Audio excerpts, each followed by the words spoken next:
अभी आ रही है ईद रमजान के बाद, ऐसा सीने मिलेगा जैसे सरकारी बकरा जटे मार रहा है, समझे? ऐसा सीने मिलेगा, ऐसा सीने मिलते मिलते और फिर कहेगा हाँ था ऐसा, चौराहे पे खड़े होकर बुराई कर देगा। ये अंदर से दिल साफ क्यों नहीं होता? कुरान में एक आयत है, इजाजत हो तो सैयद साहब बताऊं, इन्नस सलाता तन्हा अनिल फाशाई वल मुनकर, बेशक नमाज बेहयाई और बुरी बातों से रोकती है। तो चोरी करना बुरी बात या अच्छी बात बोलो? झूठ बोलना, किसी को सताना और चोरी करना। तो तुम्हारी मस्जिद की सीढ़ियों से कभी चप्पलें नहीं चुरी? कौन ले गया? नमाजी ले गया कोई। और कुरान कहता है कि नमाज बुरी बातों से रोकती है और इधर काम जारी है। सोचने की बात है। माज़अल्लाह, मेरी तौबा अल्लाह, क्या कुरान झूठा हो सकता है? हमारी नमाज नमाज नहीं है, खाली डक्के मार रहा, खाली। समझ में आ गई बात? आज के बाद किसी को सताओगे तो नहीं, किसी को तकलीफ तो नहीं दोगे, अपना दिल साफ रखोगे।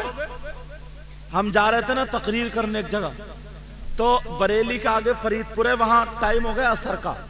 हमने कार रोक ली, रुकवा ली, हमने कहा चलो नमाज पढ़। लड़कों ने वही हैं जो मोबाइल में तकरीर कर दे, बड़े उससे मिले, बड़े हाथ चूमे। मैंने कहा बहुत अच्छे लड़के हैं ये तो। इतने में गन्ने की ट्राली आ गई, मुझे छोड़ के गन्ने की ट्राली पे डिट पड़े वो। मैंने कहा बड़े अच्छे निकले ये तो। एक गन्ने की ट्राली के चक्कर में सारी नेकियां जा सकती हैं, सारी। तुम सुनते हो बड़े पीर साहब को, बड़े पीर साहब की मां और उनके बाप का वाकया सुना होगा कि एक सेब नदी में बह के आ रहा था, उन्होंने खा लिया, चले गए माफी तलाफी के लिए, बाग रखाने लगे, तैयारी कर ली, कहा ऐसी लड़की से शादी करना जो कानों से बेकार, आंखों से बेकार। वो भी तैयार हो गए एक सेब के लिए। अरे उन्होंने ये सबक दे दिया, वो आले रसूल थे, सैयदजादे थे, उन्होंने बता दिया एक सेब की वजह से सारी नेकियां जा सकती है। अरे जब बाप ऐसा हो जो लुकमा कभी गलत ना खाए, माँ ऐसी हो जिसकी नजरें कुरान के खिलाफ ना हो, जिसके कान कुरान के खिलाफ ना हो, जिसके पांव हाथ अगर उठे तो कुरान के खिलाफ ना उठे, जब माँ ऐसी हो, बाप ऐसा हो, तो पैदा होने वाला बच्चा बलियों का सरदार हो से पाक हुआ करता है। जिंदाबाद नारे तकबीर, नारे रिसालत, मसलके आला हजरत, बस्ती बस्ती करिया करिया, उलमाए किराम। बहुत अच्छा भैया। दावे तो हम बहुत बहुत बड़े कर देते हैं, मगर एक मर्तबा तुम शीशे में जाके मुंह देख लियो, दिखा दूं थोड़ा सा आईना, बुरी ना लगे मेरी बात, तवज्जो रखना। दावे हम इतने बड़े करते, यहां पे हजरत कम से कम 50 लोग ऐसे होंगे जो बाप बन गए, और इस गांव में तो होंगे, मगर दावे देखियो कितने बड़े बड़े दावे करते हैं, चौराहों पे खड़े होकर मुफ्ती बनते, मगर एक मर्तबा अपने गिरेबान में झांक के देख लें तो पता चल जाएगा सारा बिगाड़ ये बाप और मां कर रहे हैं। बताऊं कैसे? अगर 50 घर इस गांव में है, मिलक बिचौला में, या 100 मान लो अगर, तो 100 घरों में 90 घर ऐसे होंगे जिनकी बेटियों पे मोबाइल होगा, वरना 50 तो पक्के में जिनकी बेटियों पे। बोलो नहीं है क्या? अब मैं ठंडे दिमाग से जरा पूछना चाहता हूं, थोड़ी सी कम से कम दिमाग पे ठोकर तो लगाओ। बेटियों पे मोबाइल काय के लिए होता? बात करने के लिए। मोबाइल काय के लिए होता? खैर और खबर लेने के लिए, यही तो काम है उसका। बेटियों पे जो मोबाइल है, इन्हें मोबाइल की जरूरत क्या है? ये किससे बात करेंगी?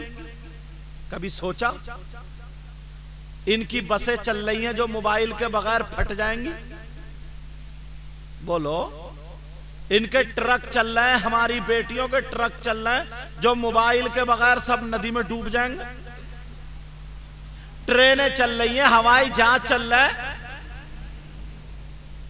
कारोबार चल रहा है, तिजारत चल रही है। मोबाइल के बगैर पूरा खानदान भूखा मर जाएगा। अरे कभी सोचा मोबाइल पे बात करेगी तो किससे करेगी? फेसबुक चलाएगी, कहां चलाएगी?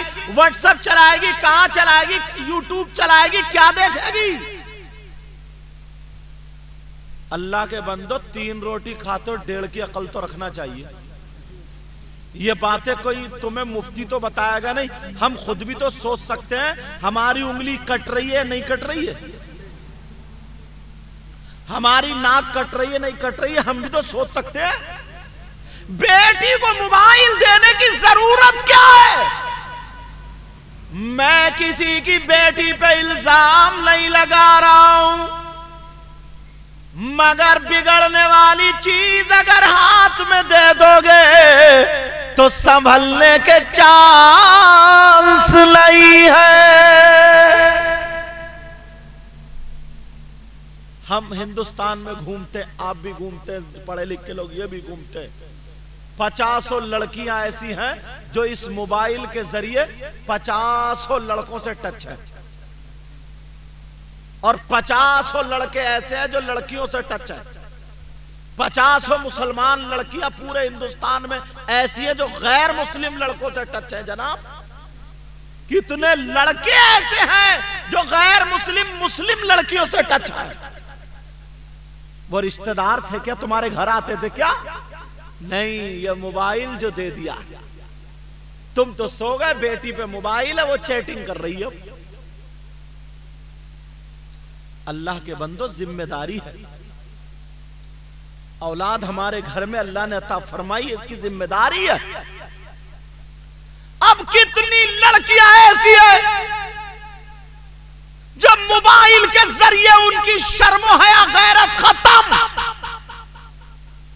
पुरानी औरतें, उनके पास मोबाइल नहीं था, बड़े भाई के सामने बोलने की हिम्मत नहीं रखती थी। पूछ लो, अब्बा के सामने बोलने की हिम्मत नहीं, बगैर दुपट्टे के घर से नहीं निकलती थी।